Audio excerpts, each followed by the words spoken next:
नमस्कारम। आज हम करते हैं एक्टिविटी 6.3। तो इस एक्टिविटी में क्या है, जैसे इसमें 6 पॉइंट्स लिखे हुए हैं।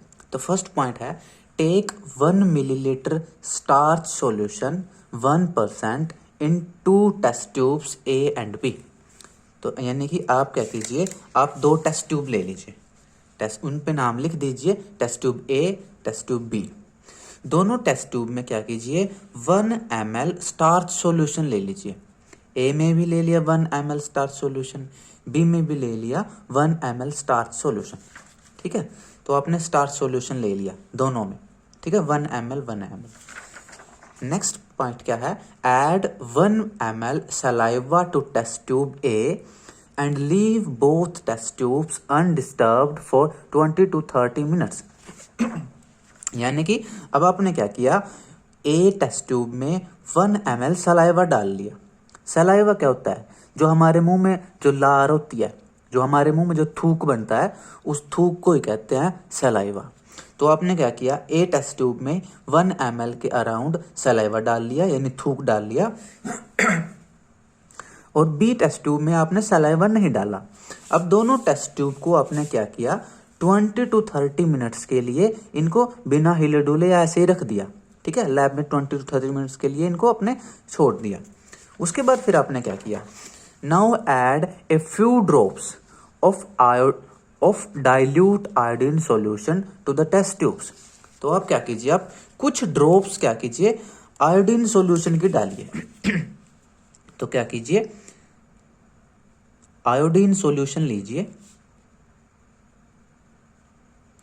और इसमें कुछ ड्रॉप्स है ना, मान लें कि 2-3 ड्रॉप्स जो है टेस्ट ट्यूब 1 में डालिए, ए में डालिए, और 2-3 ड्रॉप्स टेस्ट ट्यूब बी में डालिए।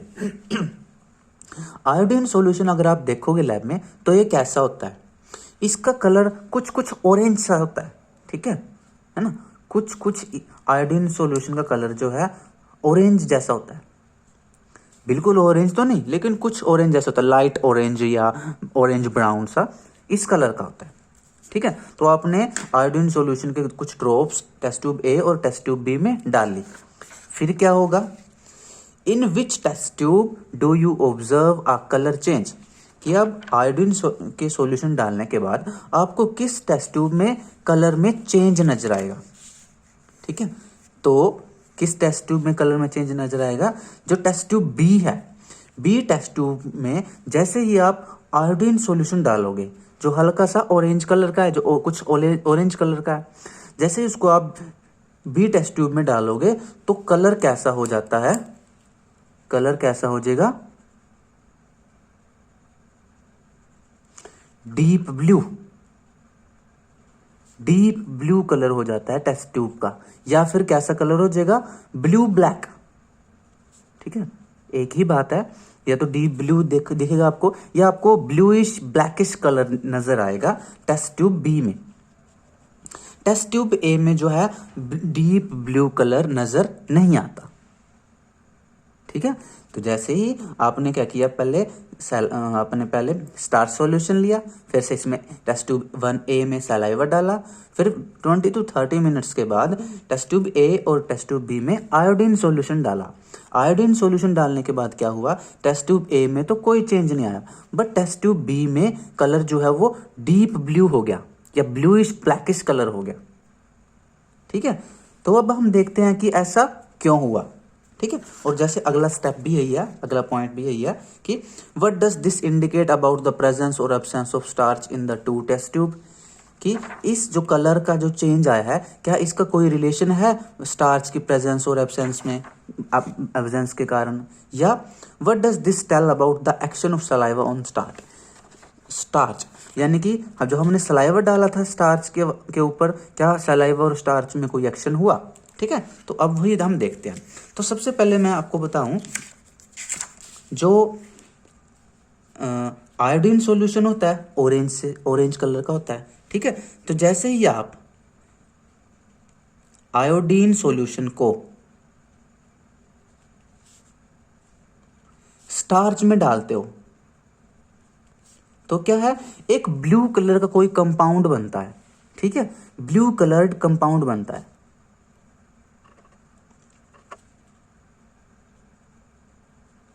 जिसकी वजह से क्या होता है, टेस्ट ट्यूब में डीप ब्लू कलर आता है।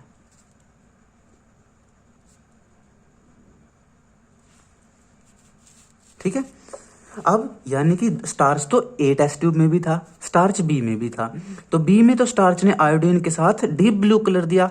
अब टेस्ट ट्यूब ए में जो स्टार्च था उसने आयोडीन के साथ कोई कलर क्यों नहीं दिया? तो क्यों नहीं दिया कलर? क्योंकि टेस्ट ट्यूब ए में स्टार्च रहता ही नहीं। क्यों नहीं रहता? क्योंकि जो सलाइवा है वो सलाइवा स्टार्च को डाइजेस्ट कर देता है, और जब अब टेस्ट ट्यूब में स्टार्च ही नहीं है तो क्या होगा, आयोडीन जो है वो रिएक्ट ही नहीं कर पाता स्टार्च के साथ, इसलिए वो कलर में कोई चेंज नहीं कर पाता।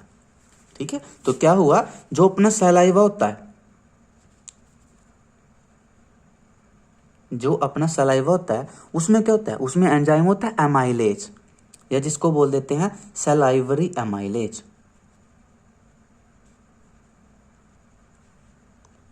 ठीक है, अब ये सलाइवा क्या करता है, स्टार्च के ऊपर एक्शन करता है और स्टार्च को क्या कर देता है, डाइजेस्ट कर देता है।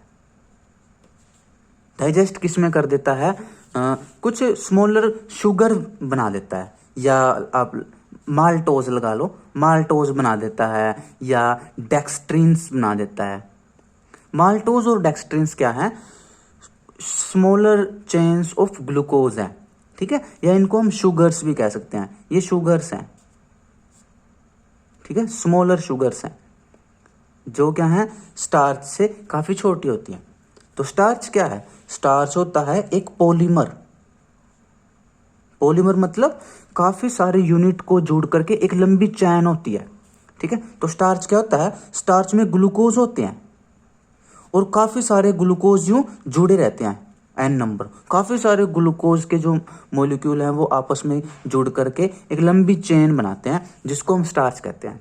लेकिन इस स्टार्च की चेन के ऊपर, इस स्टार्च के मॉलिक्यूल के ऊपर सलाइवा एक्ट करता है और इस स्टार्च को डाइजेस्ट कर देता है, यानी इसको स्मॉलर मॉलिक्यूल में ब्रेक कर देता है, स्मॉलर शुगर्स में ब्रेक कर देता है। ठीक है, तो अब क्या हुआ, अब टेस्ट ट्यूब ए में जो है वो स्टार्च ही नहीं रहा, स्टार्च ही नहीं रहा तो आयोडीन जो है स्टार्च के साथ रिएक्ट नहीं कर पाई, तो इसलिए टेस्ट ट्यूब ए में आयोडीन सॉल्यूशन डालने पर डीप ब्लू कलर नजर नहीं आता।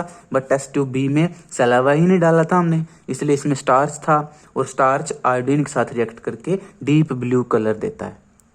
ठीक है, तो अब हम इस पॉइंट्स पे वापस लौटते हैं। तो जो फिफ्थ पॉइंट है कि what does this indicate about the presence और absence of starch in the two test tube, है ना, कि भाई ये जो कलर में चेंज आया इससे हमें क्या पता चलता है कि किसी टेस्ट ट्यूब में, जो हमने दोनों टेस्ट ट्यूब ली थी उनमें स्टार्च की प्रेजेंस और एब्सेंस के बारे में क्या पता चलता है। तो क्या पता चलता है कि जिस टेस्ट ट्यूब में ब्लू कलर आता है इसका मतलब है उस टेस्ट ट्यूब में स्टार्च था, बट जिस टेस्ट ट्यूब में ब्लू कलर नजर नहीं आता इसका मतलब उसमें स्टार्च डिसअपियर हो चुका है या डाइजेस्ट हो चुका है। ठीक है, और फिर अगर सिक्स्थ पॉइंट क्या है, what does this tell about the action of saliva on starch, कि इस एक्सपेरिमेंट में या यहाँ पर जो कलर चेंज हुआ है इसमें हमें क्या पता चला कि स्टार्च के ऊपर सलाइवा का कैसा एक्शन होता है। ठीक है, इसके बारे में हमें क्या पता चलता है, तो इसके बारे में हमें क्या पता चलता है कि जो सलाइवा है इसमें सलाइवरी अमाइलेज होता है और सलाइवरी अमाइलेज एंजाइम स्टार्च के मॉलिक्यूल्स को डाइजेस्ट कर देता है। ठीक है, तो इससे हमें ये पता चला। तो अब सलाइवा माउथ में होता है, मुंह में। ठीक है, इसका मतलब क्या है, हमारे मुंह में ही हमारे फूड की डाइजेशन स्टार्ट हो चुकी है। स्टार्च क्या होता है, फूड में होता है, हमारे आलू में, रोटी में, गेहूं में, चावल में, मक्की में, इन सब में स्टार्च होता है। ठीक है, तो इसका मतलब क्या है, हमारे माउथ में ही डाइजेशन शुरू हो चुकी है। तो हमें खाने को अच्छे से चबा कर खाना चाहिए ताकि हमारे मुंह में जो थूक है, जो लार है, वो खाने की डाइजेशन वहीं से स्टार्ट कर दे। ठीक है, और इसके अलावा एक और एक्सपेरिमेंट अगर हम बताएं, जैसे अगर आप रूखी रोटी ले लो या ब्रेड ले लो, उसको आप मुंह में रख के चबाओ, कुछ देर चबाने के बाद वो रूखा ब्रेड भी क्या लगेगा आपको, हल्का सा मीठा लगने लगता है। तो मीठा क्यों लगता है, क्योंकि जो स्टार्च था ब्रेड के अंदर, जब आपने उसको चबाया तो आपके माउथ में सलाइवा ने स्टार्च को डाइजेस्ट करके शुगर्स में कन्वर्ट कर दिया, और शुगर्स क्या होती है, मीठी होती है। इसलिए रूखी रोटी को भी अगर आप प्यार से चबाओगे तो कुछ देर बाद वो भी मीठी लगने लगती है। तो इससे हम यही सीखते हैं कि हमें अपने खाने को अच्छे से चबा कर खाना चाहिए। ठीक है, ओके, सो नमस्कारम।